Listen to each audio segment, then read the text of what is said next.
Joe Jackson had one rule: never stop the show. Michael broke it that night. And the reason why shocked everyone in the room. The Apollo Theater smelled like sweat and cigarette smoke, the kind that clung to your clothes long after you left. Michael could taste it in the back of his throat as the Jackson 5 hit the third verse of their set. The crowd was loud, not roaring, but steady, the kind of approval that kept you working. His brothers moved in sync around him, their feet hitting the stage in practiced rhythm. Everything was tight. Everything was running clean. Then, Michael's right shoe caught something. A cable. Maybe a loose floorboard edge. He didn't go down, but his balance shifted for half a second, and in that half second, he saw it. The monitor wedge near Jermaine's mic stand, tilted at an angle that wasn't there during sound check. The front leg looked cracked. One wrong step and it'd tip, and Jermaine was heading straight for it on the next chorus spin. Michael didn't think. He raised his hand. Palm flat. The signal they'd rehearsed for emergencies, but never once used on stage. The band cut out in 3 seconds. Jermaine stopped mid-turn. Tito froze with his guitar still raised. Jackie's mouth stayed open on a note that didn't come. Marlon looked at Michael like he'd just spoken a language no one knew. The drummer's sticks hovered above the snare, waiting. The crowd's applause thinned into confused murmurs. 2,000 people leaning forward, trying to figure out what just went wrong. But here's the part you can't miss. Michael wasn't looking at the audience. He was looking at his father. Joe Jackson stood up from his seat in the third row, stage left. Slowly. His expression didn't shift, but his jaw set in a way Michael knew, the kind of tightness that meant someone was about to hear it backstage. Joe never stopped a show. Not for broken strings, not for bad sound, not for anything. The rule was simple: you finish, you smile, you fix it after, and if you can't fix it, you cover it. Michael had just violated the one rule his father built the Jackson 5 around. The stage lights stayed on. The mic was still live, and Michael's hand was still raised, pointing toward the monitor wedge near Jermaine's feet. He didn't say anything. He just pointed. Jermaine followed Michael's finger, saw the tilt, saw the crack running down the front support. His face changed. Jackie stepped back without a word.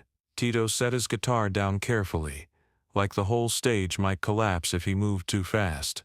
A stagehand appeared from the wings, thin guy maybe 20, wearing a black shirt with the Apollo logo half faded.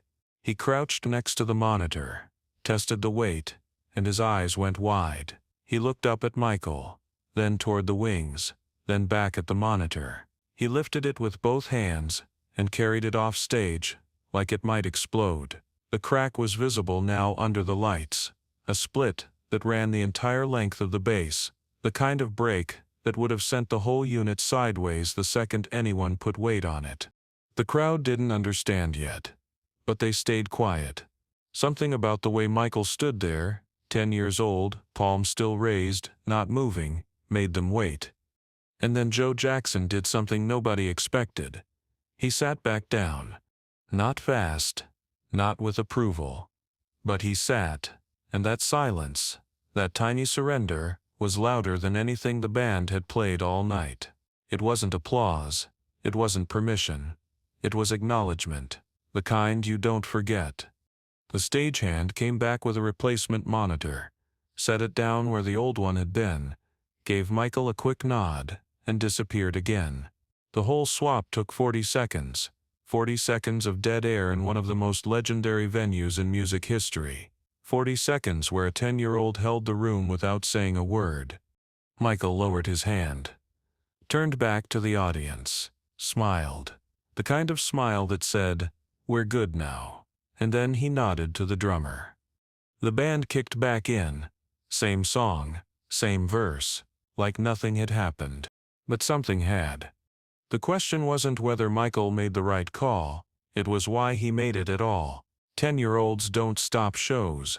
They don't override their fathers in front of 2,000 people. They don't hold a room hostage with one raised hand. So what made Michael different? What had he already learned that his brothers hadn't? To understand that, you have to go back 3 months, to a rehearsal space in Gary, Indiana, to a moment Michael never talked about in interviews. But that shaped every decision he made on stage from that point forward. The rehearsal space was a rented room above a barber shop, the kind of place where the walls shook every time someone downstairs turned on the clippers. The Jackson 5 practiced there 6 days a week, sometimes 8 hours a day. Joe ran the sessions like a drill sergeant. Same songs, same moves, same corrections, until muscle memory took over and thinking stopped. Michael was the youngest, which meant he got watched the hardest. If Jackie missed a step, Joe let it slide. If Michael missed a step, the whole band ran the routine again, twice. On this particular afternoon, they were running through I Want You Back, the song that would eventually launch them into the stratosphere, but at that point was just another Motown demo they were learning. The routine had a spin at the bridge, tight formation, all 5 brothers moving in sync. Michael had done it 100 times, but today, mid-spin, his foot caught the edge of Marlon's shoe. Marlon stumbled, not hard, just off balance for a second, but it was enough. Joe stopped the music, told them to run it again. They did. Same spot, same stumble. Joe stopped the music, again. 3rd time, same result. Joe walked onto the floor, stood between Michael and Marlon, looked at Michael. "You're rushing the turn." Michael shook his head. "I'm on the beat." "You're rushing." "I'm hitting it right when the snare." Joe's hand came up. Not to hit, just to stop the sentence. "You're rushing. Fix it." Michael didn't argue. He went back to his spot. They ran it again. This time he delayed the spin by half a beat. Marlon stayed clean. The routine locked in. Joe nodded, moved on. But after rehearsal, when everyone else had left, Michael stayed. He ran the spin again. Alone. No music. Just the movement. He wasn't rushing. He knew he wasn't. But Marlon was landing in the wrong spot. Not by much, maybe 6 inches too far forward, but enough that their feet crossed paths on the turn. Michael ran it 5 more times, realized the issue wasn't the timing. It was the spacing. Marlon's starting position was off by a step. If he moved back just slightly, the whole formation would clear. But Marlon was older. Marlon had been doing this longer, and Joe had already said the problem was Michael. So Michael adjusted. He didn't fix the spacing. He changed his own movement to compensate for Marlon's positioning. Took the blame. Made the correction. Kept the group tight. That's when he learned the lesson. Joe never said out loud, "It doesn't matter who's right. It matters what keeps the show running." But what Michael learned in that rehearsal space, and what he did at the Apollo weren't the same thing. In rehearsal, he'd adjusted to protect the group. At the Apollo, he'd stopped the group. Those are opposite instincts. So what changed? What did Michael see between Gary and that Apollo stage that made him willing to break his father's one unbreakable rule? The answer is in Atlantic City. 2 weeks before the Apollo, a venue Michael won't name in interviews, a show the family doesn't talk about, and a moment that almost ended the Jackson 5 before they even started. The Atlantic City gig was a filler show. Small venue, small crowd, small money. The kind of stop you take because it's on the way to somewhere bigger. The stage was old, the lights were dim, and the sound system had a hum that never quite went away. But the Jackson 5 didn't complain. They showed up. They ran sound check. They waited backstage while the opening act finished. Michael was sitting on a folding chair in the green room when he heard the crash. Not loud. Not dramatic. Just a dull thud from somewhere above the stage, followed by a scraping sound, like metal dragging across wood. He looked up. The ceiling was low. Just exposed beams and ductwork. One of the overhead lights was swaying. Not much. Just a slow pendulum motion. Back and forth, catching the stage lights below and throwing weird shadows across the wall. Nobody else seemed to notice. Jackie was tuning his bass. Tito was adjusting his shirt. Marlon was drinking water. Joe was talking to the venue manager near the door. Michael watched the light sway for another 10 seconds, then stood up and walked toward his father. "Dad?" Joe didn't turn. "Not now. There's something wrong with the light. We go on in 5. Sit down." Michael looked back at the swaying light. It hadn't stopped. If anything, it was moving more now, the chain holding it creaking with each pass. He could see the bolts in the ceiling beam. Old, rusted, barely holding. "Dad. It's—" "Michael, sit." He sat. They went on. The first 3 songs were clean. The crowd was small but engaged. The Jackson 5 moved through the routine without a hitch. Michael kept glancing up at the light, still swaying, still creaking, but it was holding. Then, halfway through "I Want You Back," it didn't. The light dropped. Not all the way, just far enough that the chain went slack and the fixture lurched downward, stopped only by a secondary cable that caught it 4 feet above the stage. The crowd gasped. The band kept playing. Michael's heart was hammering, but his feet stayed in formation. The cable held. The light dangled there, spinning slowly, casting erratic shadows across the stage. Joe's voice came through the monitor. "Keep going." They finished the song. The next song. The one after that. The light stayed suspended, but it swayed with every bass note, every stomp, every movement. Michael could feel his brother's tension. Tito's steps were smaller. Jackie kept drifting stage right, away from the dangling fixture. Marlon's smile looked frozen. They made it through the set. No one got hurt. The venue manager apologized backstage, said they'd get it fixed, said it was an old building, and these things happen. Joe nodded, told the boys to pack up. They drove to the next city that night. Nobody talked about it. Not in the van, not at the motel, not the next day. But Michael couldn't stop thinking about it. He'd seen the light. He'd told his father, and his father had told him to sit down. The rule was clear. You don't stop the show, even when something's wrong, even when you see it coming. Michael had 72 hours before the Apollo show.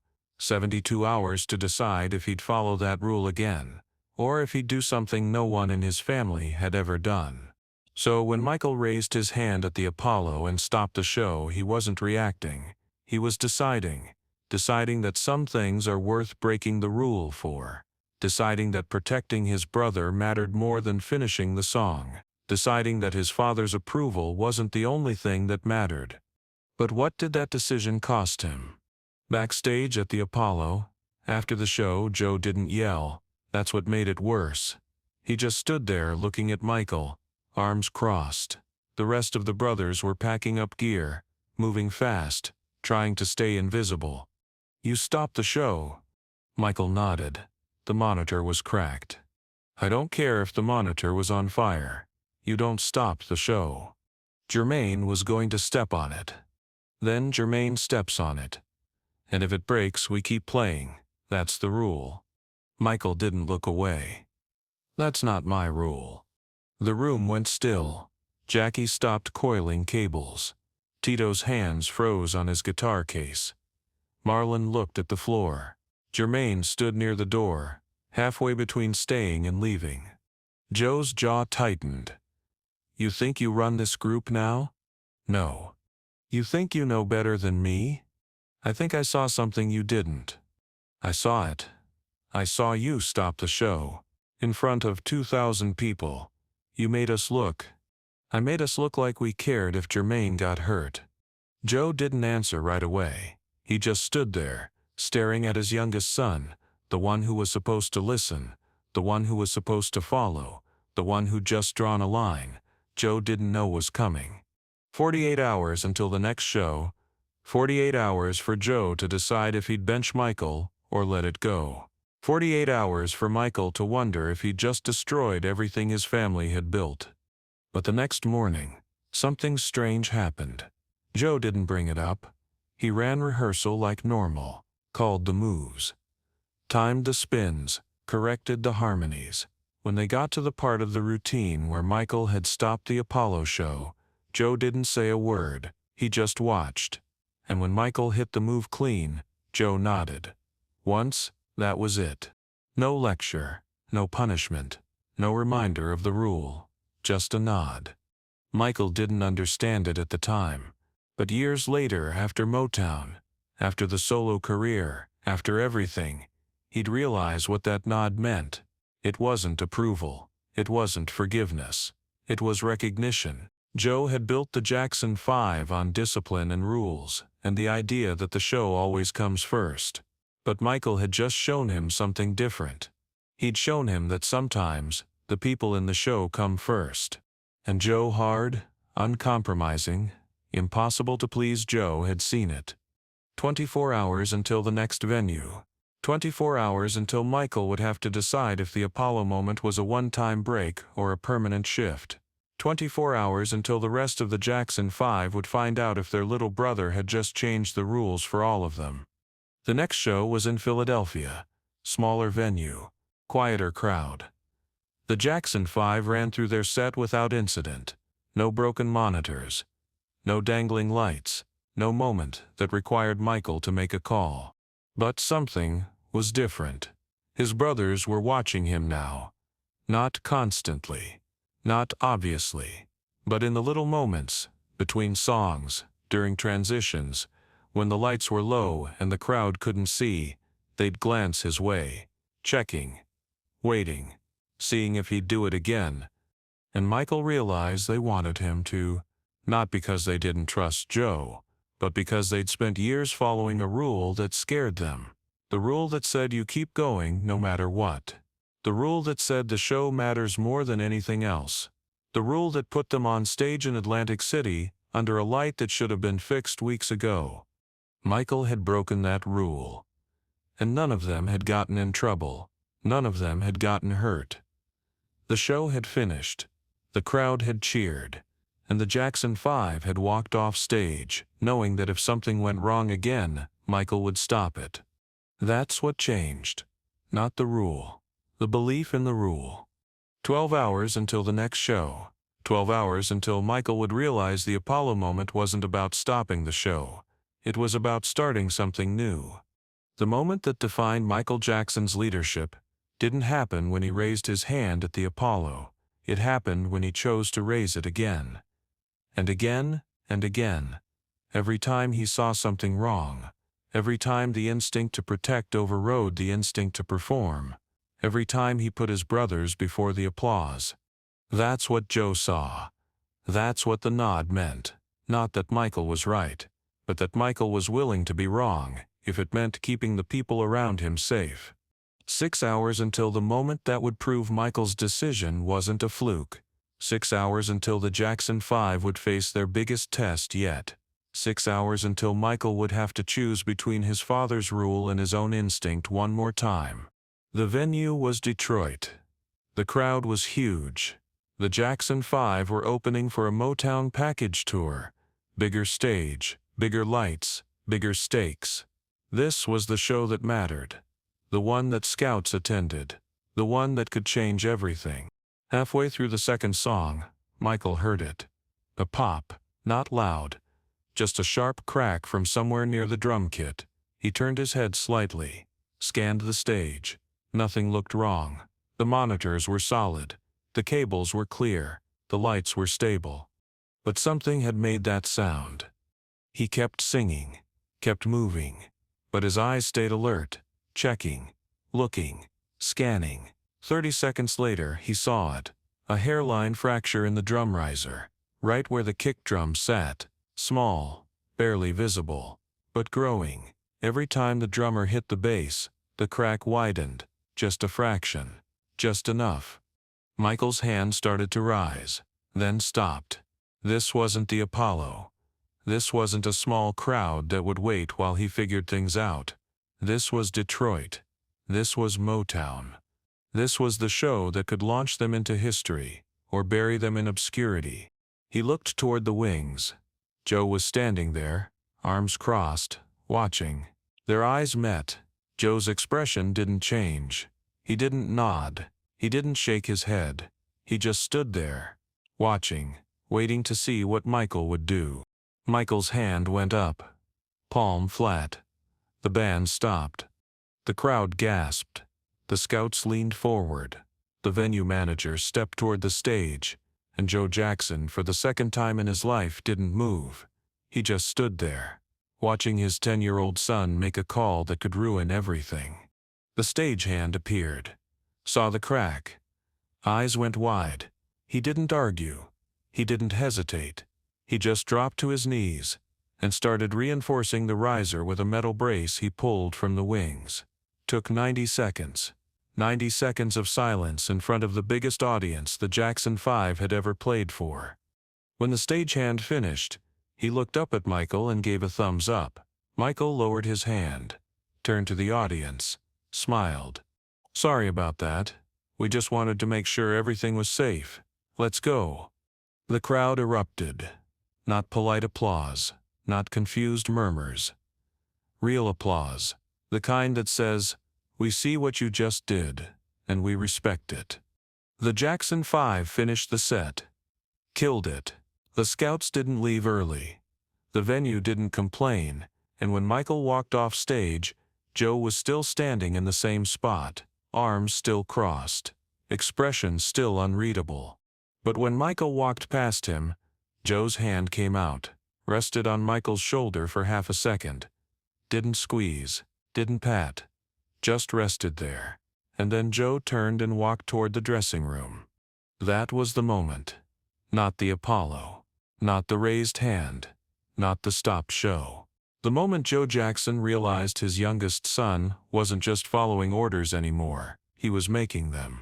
Michael didn't become a leader because he was talented. He became a leader because he was willing to stop, to look, to notice what everyone else ignored, to risk the show for the people in it. That's what set him apart. That's what made him different from every other performer his age. He understood something most artists take decades to learn. The performance doesn't matter if the performer isn't safe. So when people ask what made Michael Jackson special, the answer isn't the moonwalk. It isn't the voice. It isn't the choreography. It's the moment he raised his hand at the Apollo and decided that some rules are worth breaking. It's the choice he made at 10 years old to be the person who stops the show when something's wrong. It's the instinct he developed in a rehearsal space in Gary and proved on a stage in Detroit. It's the decision to lead when no one asked him to. Years later, after Thriller, after the moonwalk, after the world knew his name, a reporter asked Michael about the Apollo show, about the moment he stopped a Jackson 5 mid-song, about what made him think he had the authority to make that call. Michael's answer was simple. "I didn't think I had the authority.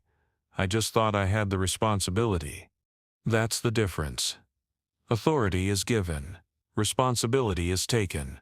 And on that night at the Apollo, a 10-year-old boy took responsibility for his brothers, his band, and the show. He broke his father's rule. He stopped the performance. He made a call that shocked everyone in the room. And in doing so, he became the leader the Jackson 5 needed. Not because he was the oldest, not because he was the best, but because he was willing to stop when everyone else wanted to keep going. That's leadership. One raised hand, one broken rule, one decision that changed everything.